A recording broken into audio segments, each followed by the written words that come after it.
ইএফটিতে বেতন না পাওয়ার কারণ ও করণীয় জানালেন মাওশী।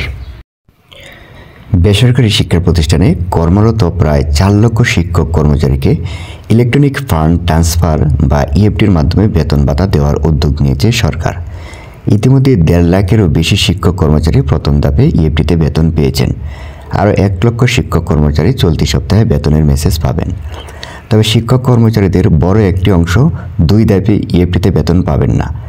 নানা কারণে তাদের তথ্য এন্ট্রি করা হয়নি বলে জানা গেছে।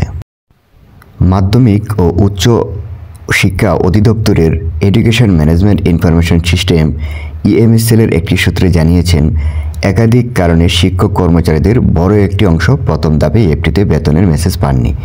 দ্বিতীয় ধাপেও তারা মেসেজ পাবেন না। এই কারণগুলোর মধ্যে অন্যতম হল এমপিও মডিউলে যে তথ্য চাওয়া হয়েছে সে অনুযায়ী তথ্য না দেওয়া এবং জাতীয় পরিচয়পত্রের সঙ্গে তথ্যের মিল না থাকা। ওই সূত্র জানিয়েছে, অনেক শিক্ষকের জাতীয় পরিচয়পত্রে যে নাম দেওয়া আছে এমপিও শিটে সেই নাম নেই।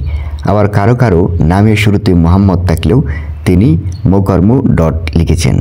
এছাড়াও জন্ম তারিখ ভুল দেওয়া, নামের বানান ভুল করা, দ্বৈত এমপিও সহ আরও কিছু কারণে শিক্ষক কর্মচারীরা ইএফটিতে বেতন পাননি। শিক্ষকদের করণীয়। ইএমআইএসএল জানিয়েছেন, যে শিক্ষক কর্মচারীরা ইএফটিতে বেতনের মেসেজ পাননি তাদের অপেক্ষা করতে হবে। দ্বিতীয় ধাপে বেতনের পাঠানোর কাজ শেষ হলে তৃতীয় ধাপে মেসেজ পাঠানো হবে। তবে এর আগে সংশ্লিষ্ট শিক্ষা প্রতিষ্ঠান প্রধানদের ড্যাশবোর্ডের প্রবেশের অ্যাক্সেস ওপেন করে দেওয়া হবে।